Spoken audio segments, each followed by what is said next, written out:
Hi everyone, welcome to Start With Self episode 4 podcast, and today I have enormous pleasure to have an opportunity to talk to Charles Joyner.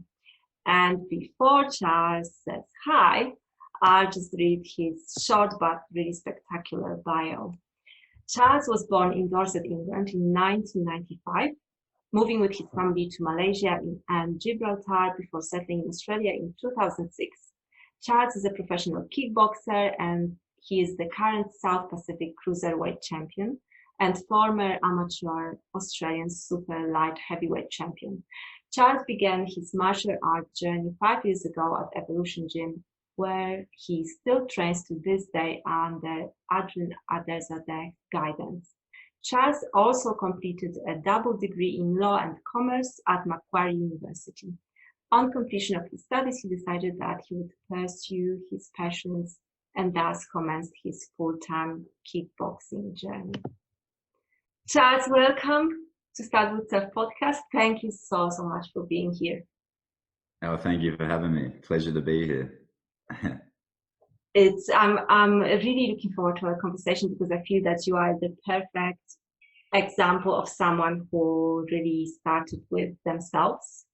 And in such short period of time, you built this spectacular journey of kickboxing and just growth, I think, as a person generally. So maybe let's start from me asking you about your most defining moments in your life. Like, how did you ended up being such a resilient and committed to your passion person? Yeah, so I feel it's hard to sort of bring it down to three, because I always feel like, you know, everything that we go through sort of helps shape us shape us into who we become. But yeah, I was thinking about this one, and so I'd say the first defining moment that really sort of sent me on a different path was I've got a friend called Harry and we always have sort of, even from when we were young, we'd have really sort of deep conversations about, you know, our mindset and just life and the world, and we'd try and figure out how the world was sort of working together.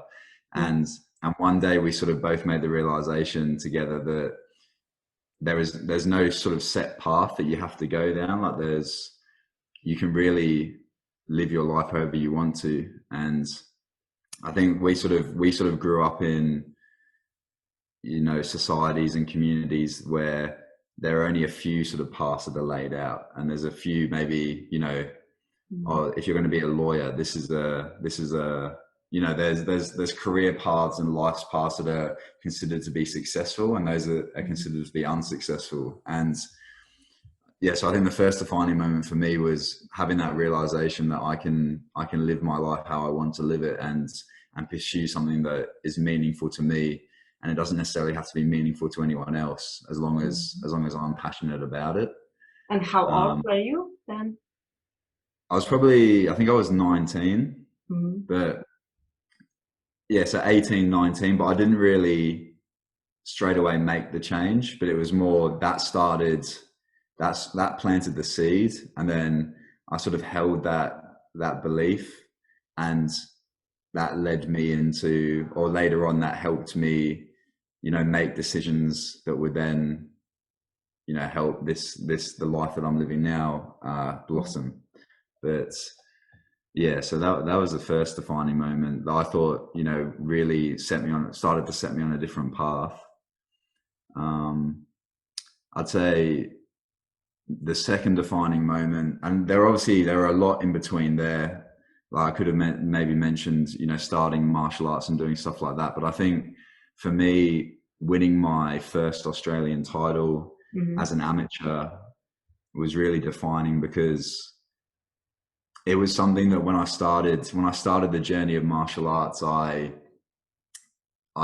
planned to do that, but it still didn't really seem like it was something that was maybe possible, because I was just so new to the sport. And then within 3 years of training, I was fighting for and winning for an Australian title. And it was at that point that I really started to see widespread support externally as well. So all the sort of things that I'd been feeling internally about myself and what I could achieve and what I've been working for, they started to become mirrored externally, and people started after that telling me that they believed that I could achieve what I was setting out to do. So that was really pivotal for me, because I sort of and that validation from the yeah external world. and which obviously isn't always, you know, you don't want to seek validation all the time, but it was, I think, because it was the validation was reflecting what I'd already been feeling inside. It was quite poignant. But I think though that was winning the first title for me as well, because it got a bit of like newspaper coverage and a lot of people were talking about it. So I had to deal with other things as well, which was, you know, not letting it go to my head, and staying focused and staying disciplined and staying motivated. So it challenged me in that way as well, which was really important, I found. And then the third one, I would say, would be the start of the coronavirus pandemic. Sort of when we went into lockdown and all that stuff. I just made my professional debut a few days before everything started to get locked down, and I made the promise to myself that, because the future became quite uncertain then, but I made the promise to myself that I would leave, you know, the lockdown in that situation in a better position than I entered it. So I sort of, and yeah, I kept to, I think how the year ended up for me, I kept to that promise. So I think doing that and remaining disciplined in that way was really pivotal, because it just showed me that sort of whatever happens, I know I can maintain on the journey and maintain the path. So, yes. Yeah. And discipline, I would like to actually have a deeper chat about the subject of discipline with you, because I see you as extremely disciplined and committed. How do you nourish these qualities in you? Do you, let's say, reconnect with your dream every day, so that you always see this bigger picture and this is what actually drives you? Or how do you keep going even if you have, let's say, a more lazy day or worse day? Because I'm assuming you do have such days as well, right? You are still human. Yeah, no, definitely. Yeah, definitely. I definitely have days where I don't feel like doing it. But no, I think one thing, I think you touched on it with what you were saying, was reconnecting with the, you know, the goals and the dream daily. So at the end of the day, I journal, and I journal and sort of write about what I did today and what I observed about myself and how I felt like I did and what I can improve on. And I feel like that's really good at keeping me accountable, because especially on a day-to-day basis, because I know that at the end of the day, I'm going to have to journal. And if I haven't had a good day, then I've got to be honest with myself and write about it. So it's better to remain disciplined. And then when I can sit down and write about it, I can be satisfied with what I've done for that day. Yeah. So I think that recently, the past year, that's been really important for me, sort of writing about it and journaling about it. Okay. Yeah. And do you have any specific morning rituals that set you in a positive way for the whole day, that build your victory mindset? I've had different things over time. The main thing that I do is that I don't use my phone or go on social media until after I've done my first training session in the morning. So generally what I'll do is I'll wake up and I'll go downstairs and drink a lot of water. And then I like listening to, so I do use my phone, but just to go on YouTube and listen to, you know, they're sort of like motivational videos, but there'll be different things like, you know, positive affirmation ones, or sometimes if I feel like I need a bit of a boost, there'll be a motivational one and stuff like that. So I like sort of grounding myself in that stuff at the start of the day and setting the intention for the day using those tools. And I find that, you know, the days that I break that, so particularly when I go on social media, as soon as I wake up, I just don't feel as connected with myself. I feel disconnect, although I might feel connected with the outside world, I don't feel as connected internally. So I think that's really important for me to not be using my phone and not use social media until I've really grounded myself in my day. But I've done other things over the years. Like sometimes I'll do Wim Hof breathing, if you know what that is, which I find that's really good. I find that energizes me as well. Sometimes I'll meditate in the morning. Yes, I went through phases of journaling when I first wake up and writing down my intentions. But often I find at the moment that because my first training session, I wake up and go to training, I like to sort of be out of the house quite quickly and drive to training, because I find that the training is sort of a meditation for me as well, and that really helps me focus and feel motivated, getting straight into the discipline of training. When you train, are you like in a trance? Definitely. So when I do my kickboxing training, I feel like I am. I feel I call it the flow state. I feel like and I think I think that's the feeling that fighting is. I think that's why I like fighting so much, is that when you're actually physically in the fight, it's the most present that I've ever been in my life, because you're not worrying about anything else that's going on other than the person in front of you. And then, you know, you're just, and once you get to a certain experience level, you're not thinking, you're just flowing and letting the things that you've trained come out naturally. And it's almost like a meditation, that even though from the outside looking in, it wouldn't seem like something that could be meditative, but yeah, it definitely is for me.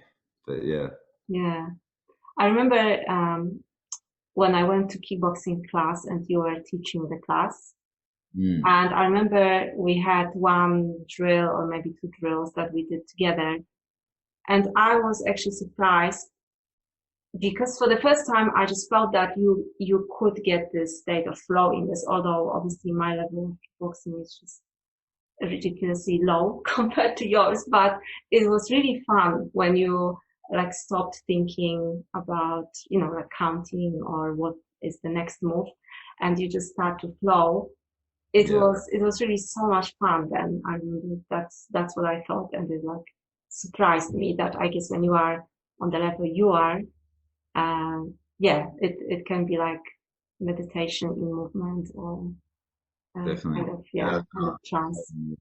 Holding the pads for you, I think, wasn't it, in the class, the focus. I can remember your face was, I could tell that your face was like lighting up when you were hitting, because it was actually, I think, my best training, the one with you. So and even though I'm much shorter than you, which also surprised me, it somehow there was like quite a lot of harmony, and it was so much fun. Well, that's good. You should come back soon then to the gym. And do you actually enjoy teaching kickboxing? Because that's I guess slightly different role than being on stage.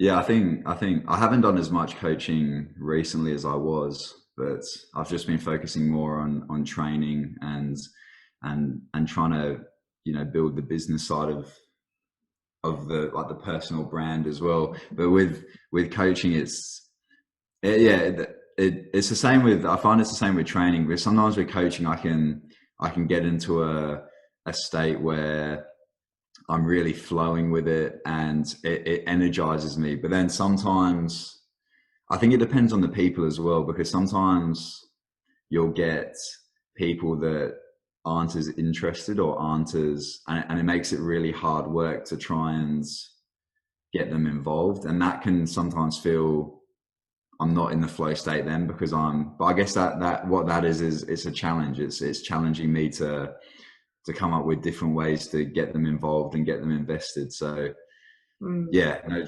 coaching is good, and especially when when you hear even like little stories like you just said. Then it's very rewarding to Yeah. because I guess for me, martial arts I feel like has changed my life and helped me grow as a person. So it's good to be able to give that back to other people and see that impact them as well.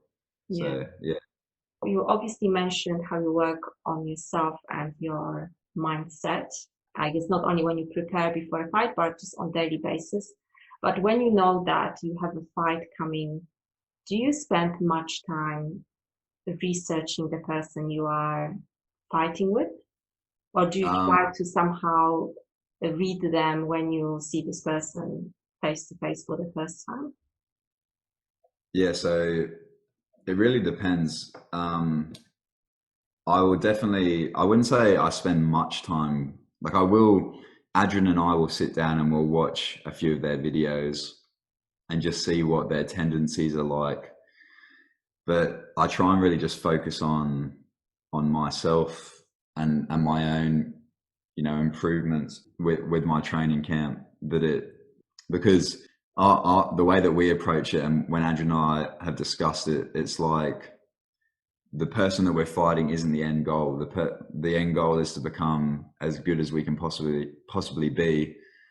So when we're training, we're just trying to achieve that. And if we're being as good as we can possibly be, then we should be able to beat anyone that's put in front of us. So yeah, but I will spend a little bit of time just to see. I mean, my last opponent, I couldn't find any videos on him. And so I didn't really know. I knew what his body shape was like. And so I sort of had an idea of how he would probably try and fight. But it was all really me adjusting as I was in there. And I felt like my last fight was probably the most that I've ever been in the flow state when I was fighting. Like it just felt ridiculous when I was in there. Like it was an unbelievable feeling, and it was probably my best performance. Yeah. So it varies, but it mainly just we focus on our own skills and trying to improve and because if it's like with anything, if we're the best version of ourselves in any given moment, then there's not much more than you can do than that, really.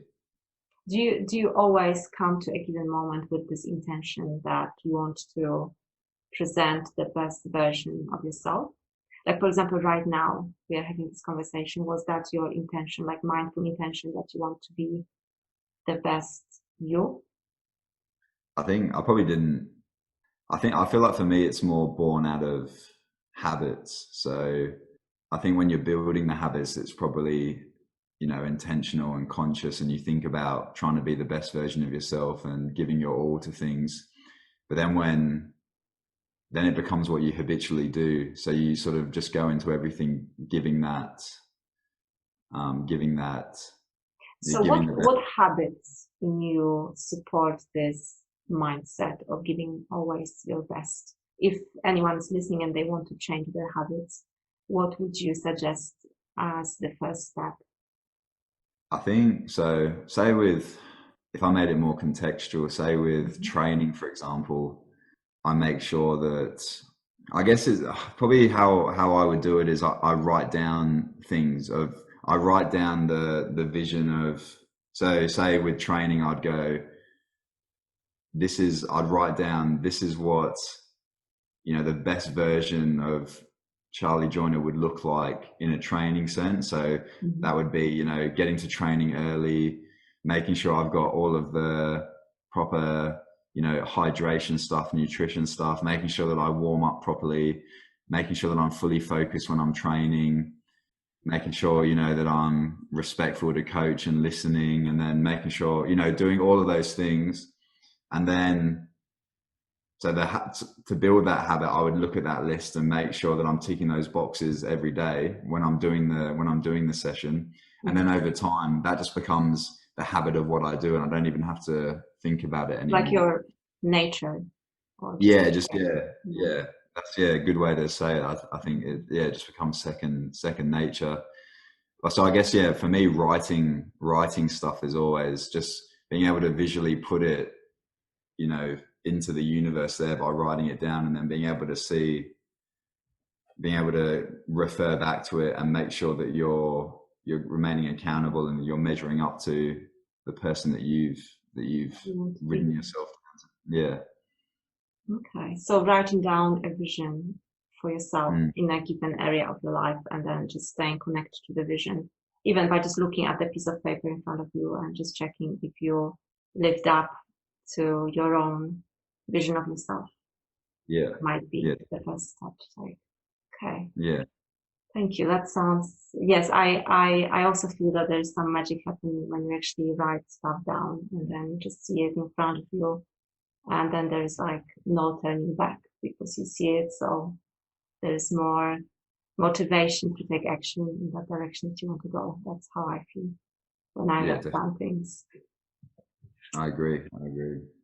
Charles, do you still have self-doubt about your kickboxer journey or about you as a person? You can look at this question however you want. Yeah. No, yeah, I definitely have moments when I doubt myself, and I think I was actually thinking about this the other day. I was thinking about, because when you're, I don't know, this might be going on a tangent, but I feel like I'll be able to link it back in a bit. But when you're doing something and you're very invested in it and you're giving your all to it and there's progress being made, it feels like it's hard to feel that progress and acknowledge the progress, because you're in it, you're just experiencing it. Maybe, either when you take a step back or someone else from the outside is looking at what you're doing and then maybe, lets you know and shine light on the progress that you've made.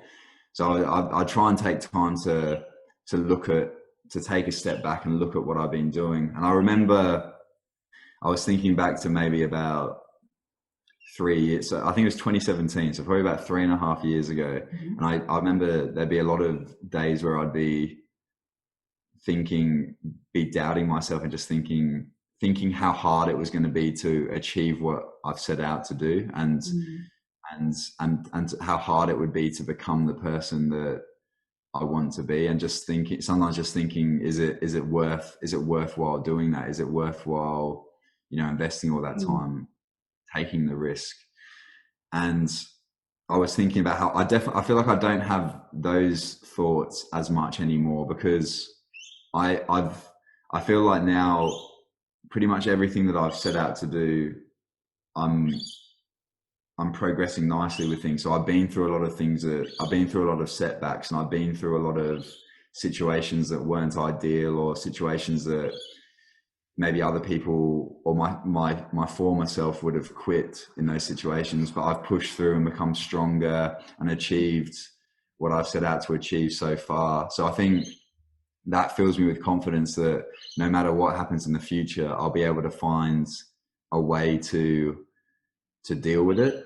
So I think, although I do have the self-doubt sometimes, it's not necessarily me doubting whether I'll be able to do it. It's just me getting nervous about how hard it's going to be, or me getting, thinking, or maybe a lack of motivation, thinking, do I really want to be doing that? But then knowing that because I've been through similar things in the past and I've got to where I am, that if I just adopt that same work ethic and put myself through it, that I'll be able to achieve what I set out, what I'm setting out to do. So what is the next big thing that you would like to achieve? So basically the big thing that I'd like to achieve is just to be considered one of the greatest fighters of all time. And it's funny because, when I first started training, the goal was just to become a professional fighter. That's sort of what I set out to do. And I found that but that seemed like an unrealistic goal to me at the time. But because it seemed unrealistic, I just went, well, I'm going to have to work extra hard to achieve it, and I'm going to have to live my life like a professional. And then as I went further forward, I thought, okay, well, I think I can achieve being a professional. So the next step will be, okay, I want to be a world champion. So then I had to lift up my game to start performing how a world champion would, and training and live and doing my daily routine like a world champion would.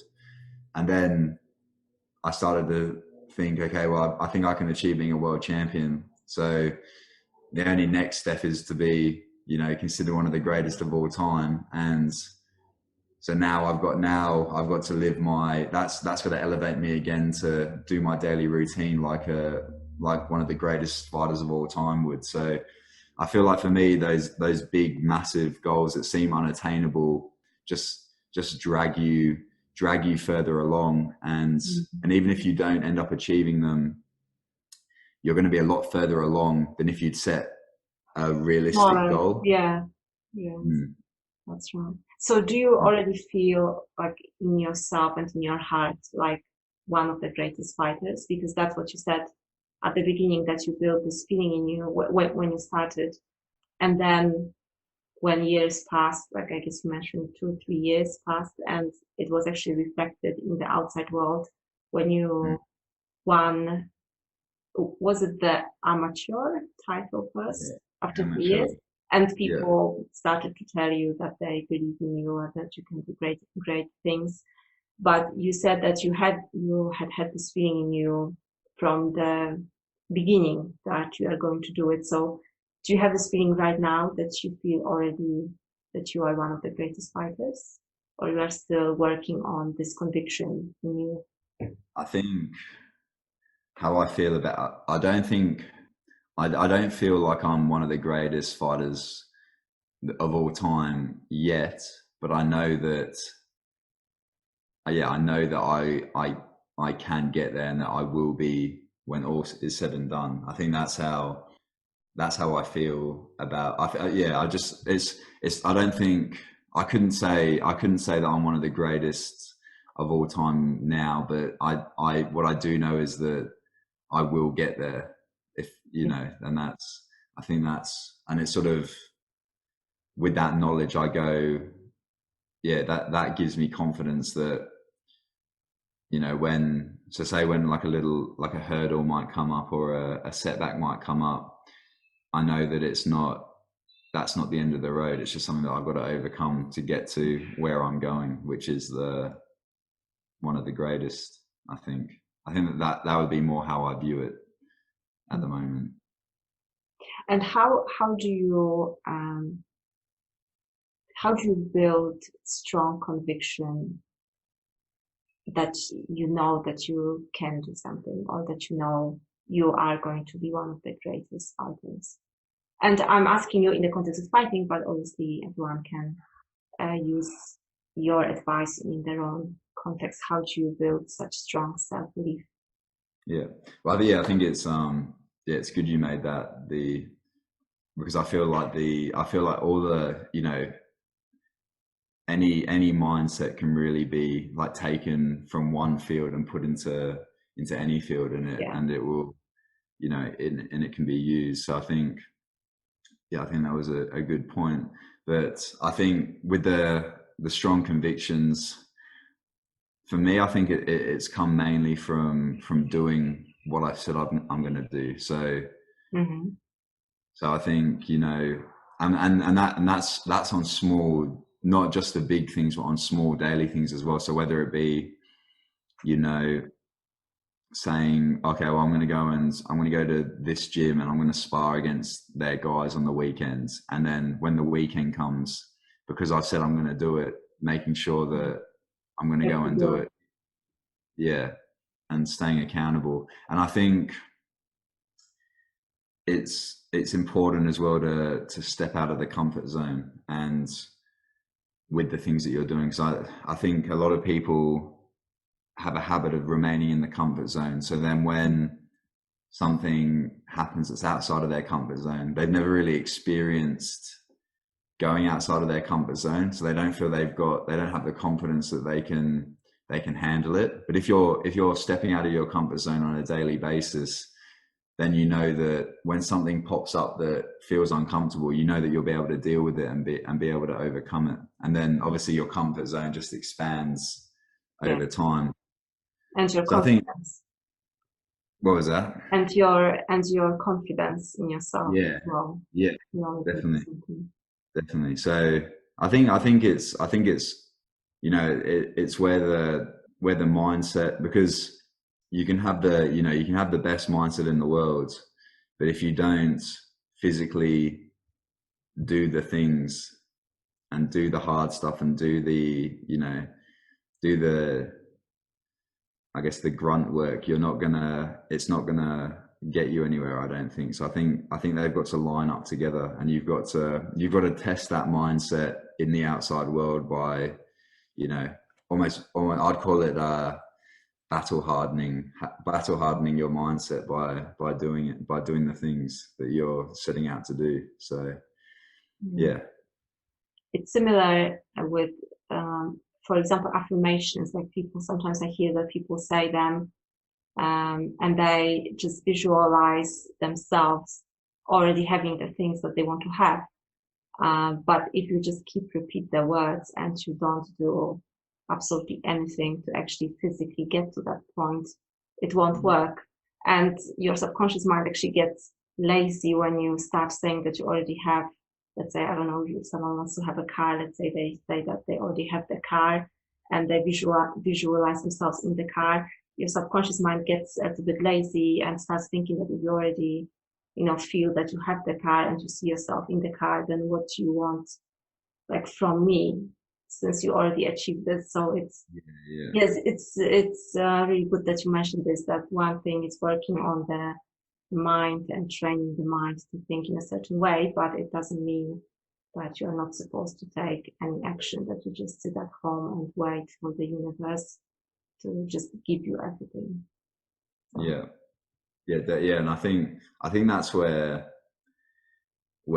people will criticize things like affirmations and things like positive thinking and law of attraction and stuff like that, because they don't understand that you've got to do you've got to still put the show work in. up. You're not Yeah. Yeah, you can't just be sitting on your couch and doing everything.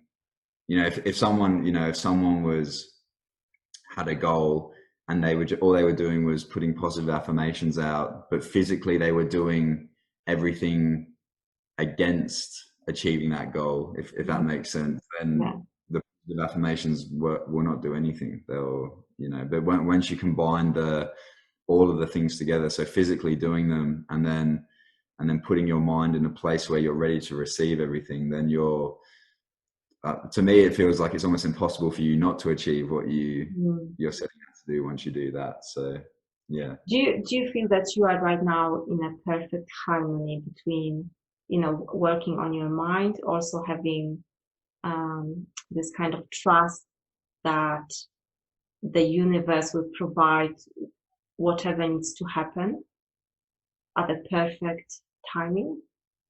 Um, I wouldn't say that I feel like I'm in perfect harmony, because I know that there's still. I think although I'm very positive, I'm also very realistic with myself. Mm-hmm. So I know where I feel like I'm very aware of where I'm falling short. Like, one example would be, I feel like I'm probably on social media too much, Mm-hmm. use my phone too much. I probably stay up a little bit too late, or and it's not like I'm staying up like I'm still getting good sleep, but I know I could be going to bed earlier, and there are things I could be doing throughout the day that would be progressing things on. So I definitely wouldn't say I'm in perfect harmony. But I think where I do feel confident is that I think, because I'm self-aware, I feel confident that I will be able to improve those things because I can bring awareness to them. Is that what you meant by Yeah, that? yeah, Yeah. that's what I meant. And also I wanted to know how you feel about generally the universe we live in, because you mentioned universe at least twice in our conversation, which made me very happy because we didn't discuss this question. But I would like to know if you generally feel that we live in a supportive and friendly universe, because I believe that we do, and only the dramas and negative thoughts that we have is just because of how our mind functions and just because of human nature, but it's not because of anything actually external. Actually, recently I listened to one meditation and one sentence really stood out to me, and the sentence was, there are no external enemies in this universe. And it somehow made me think about like how often people just create their own inner enemies and their own inner struggles, whereas it's not really necessary to make everything such a struggle and hardship. So I wanted to know how you feel about our universe. Yeah, no, I think we share the same sort of ideas about that. And I was actually having a similar conversation with my mum the other day about it. I think the moment that I sort of started to realize that was when I was listening to one of Wayne Dyer's talks. And this was I love Wayne. He's and just his voice and his way of describing things. I think it was probably 4 years ago, and he said, "What did he said?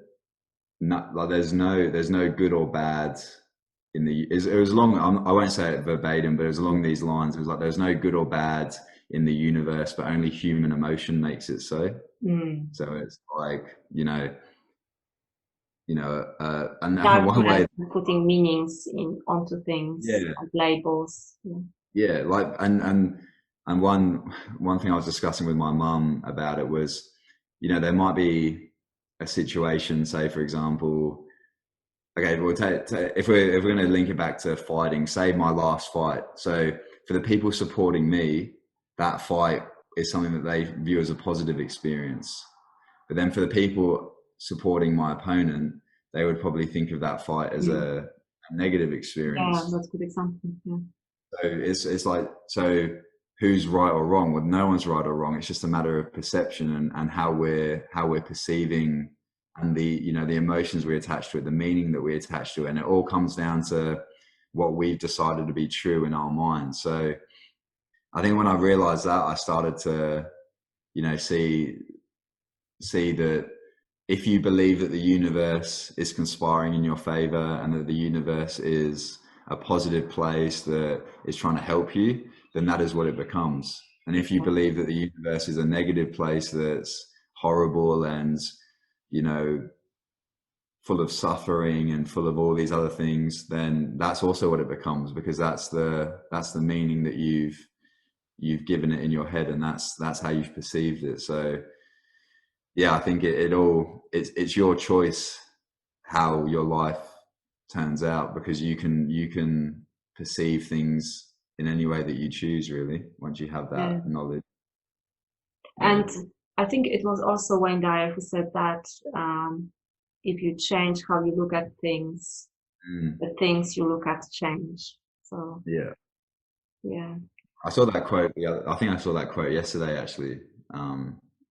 But it's so true. It's and then sometimes, I mean, I'm not perfect at it, because I'll have times where I'll be getting annoyed with things, or things will be frustrating me or stressing me out or whatever it may be. But then sometimes, or most of the time, I'd say 90% of the time, I have that little voice in my head that will remind me that I can just change how I'm viewing it, and the whole situation will change.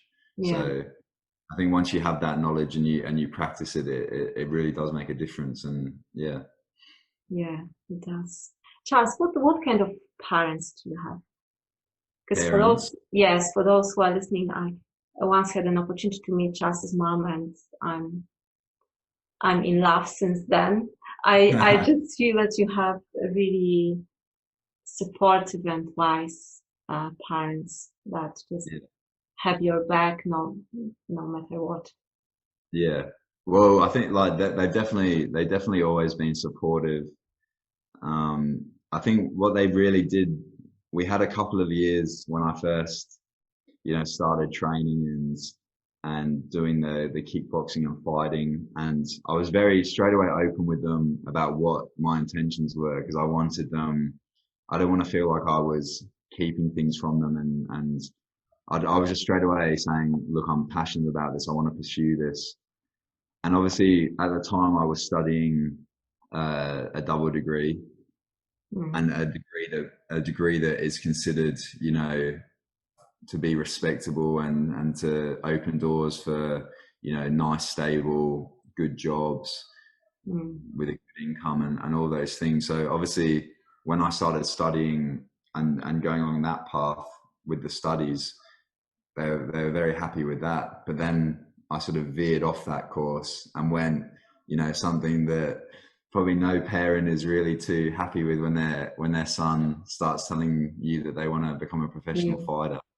But you know that they were supportive as much as they could be with that, especially in the first couple of years. And we did have moments where, you know, we'd have arguments about it, but it was only, the arguments were out of love, because they were just concerned for well-being, and some of it came from a lack of understanding of the sport, not really being involved with it. So, you know, there's misconceptions that it's just filled with thugs and filled with crime, and that it's a violent sport, which some people might say it is a violent sport, but it's to me it's probably one of the most honorable sports, because you're agreeing a weight, you're agreeing you know, a rule set, you're agreeing a time, a place, you abide by all of those things, and then at the end of the fight you're respectful to each other, and you hug and you share nice words. So for me it's a very honorable sport. But I think I had to be really strong with that, because I knew that they were against it at first. But when they saw, you know, the joy it was bringing me, and the passion I had for it, how hardworking and disciplined I was, they sort of transformed and started, and, you know, as we were talking about before, they started to change how they were looking at it, and started to focus on the positive things. And I think the real turning point, Mum still hasn't been to a fight, because I think, yeah, she just gets nervous. She watches at home on the TV or the live stream, but she hasn't been. But the first fight Dad came to was the first Australian title, the amateur one, and I had quite a big crowd come to support me.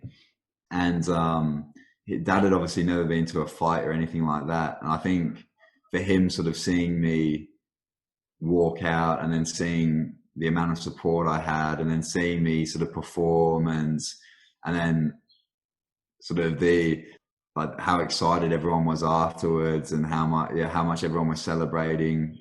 It was that was a special moment, because I think that sort of like made him just realize what's happening.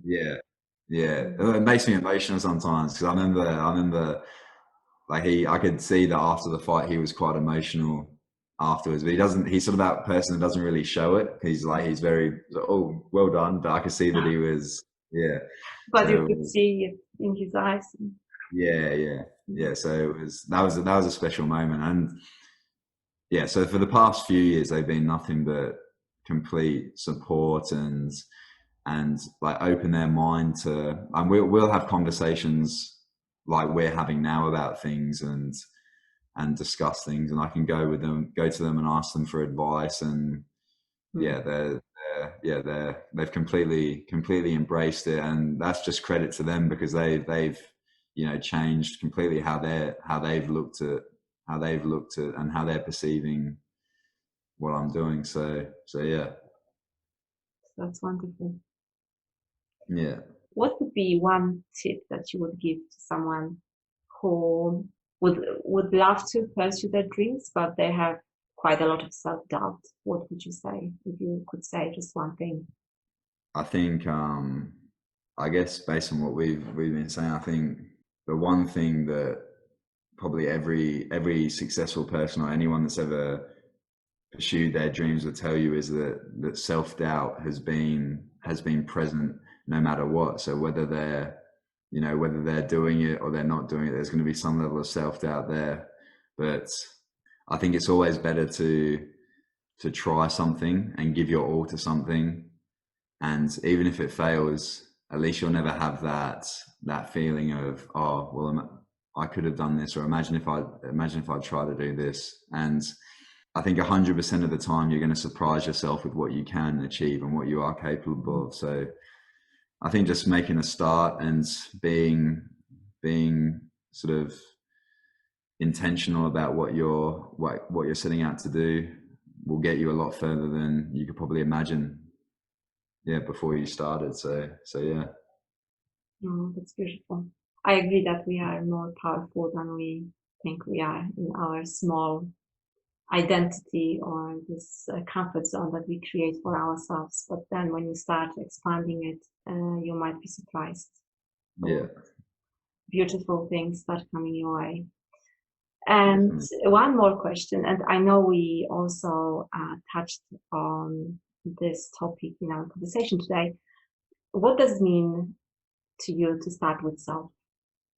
Yeah. I have this intention to ask all of my guests this question and to try and understand what everyone feels about this. So what does it mean to you?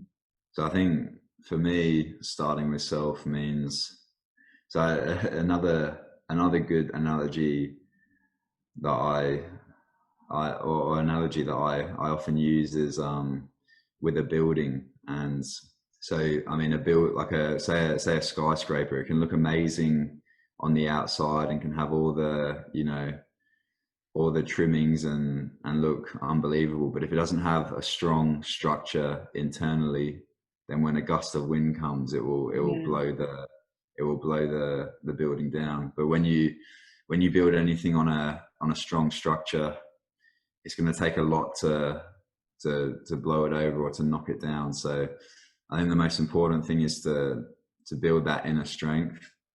And so when struggles come, or setbacks come, or hurdles come, you've got that self-confidence and the strength to overcome them. And then I think once you have that, you don't really need the external things anyway, because you're already strong within. But the external things will definitely come once you have the inner foundation. So yeah, that's what it means to me, starting with self.